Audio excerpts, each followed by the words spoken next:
Hey there, it's me, Reed. Hi, I'm Jennifer. Welcome. Welcome. Welcome to you and to all of you. Thanks for being with us for a listening practice again today. Yeah, we're going to be doing Psalm 67 today in the New Revised Standard version. Pardon me. And in these Faith at Home listening practices, we walk our way through, listen our way through two readings of a psalm. The first time just to help us listen for a word or phrase that stands out, and the second time to pay attention for an invitation. Mm-hmm. So this morning, Why don't you read first? I'll read first today. And we have a book to write in, a pen to write with, and you might want something to write with or write on just to help you keep track of what you're hearing the divine say to you in these listening practices. Yeah, because you'll notice if you ever do these again and again, the same psalm, God can say something completely different. Or God can use different psalms to say the same thing repeatedly. And then when we hear the same thing over and over again, we can really pay attention. Mm-hmm.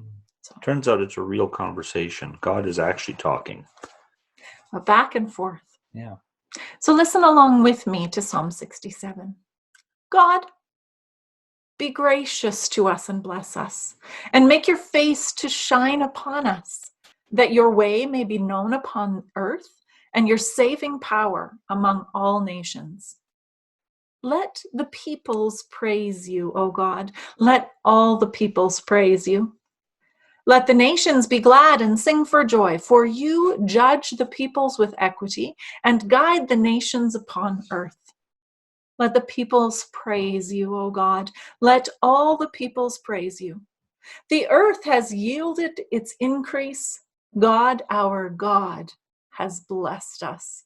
May God continue to bless us. Let all of the ends of the earth revere God. I think what stuck out was that line, make your face to shine upon us.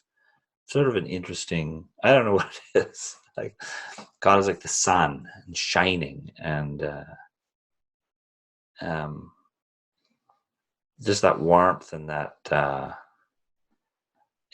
here on our planet. Without our sun, there'd be no life. Mm. So it's like this God's face to shine upon us, to give us life. It's where the source of life is, I guess. That was just what came to my mind. Mm.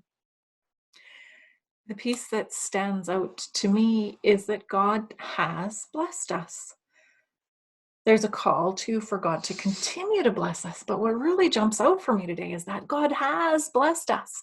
So, in whatever circumstances I might be in today, or you might be in today, it might be a challenge to see like where specifically is it, but we can reflect on our previous experiences and name those places where God has blessed us.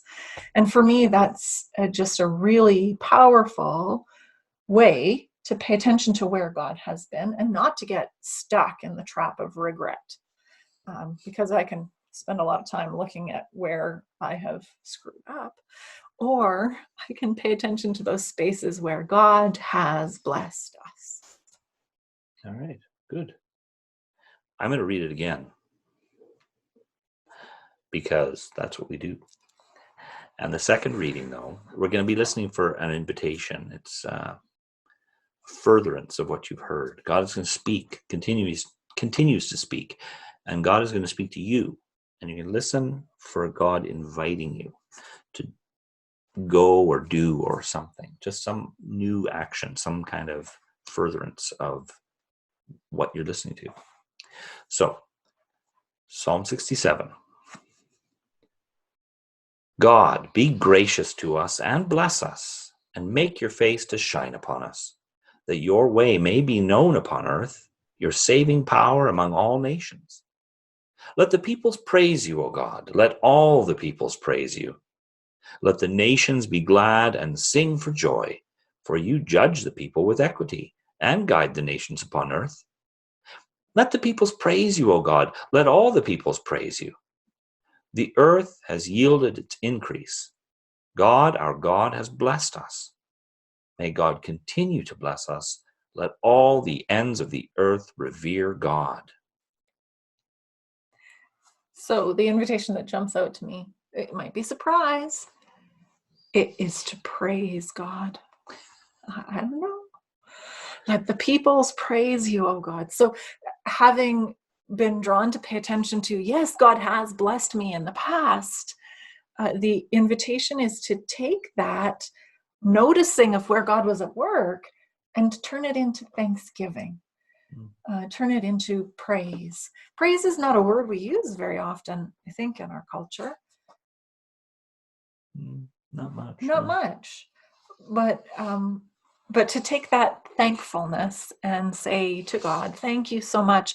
And then to find other people, places, things to say thank you about through the rest of my day as well.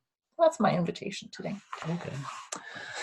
My invitation is kind of connected to the God's face shining, because the next line is that your way may be known upon the earth. And that was like, oh, the fact God's shining face lets God be known.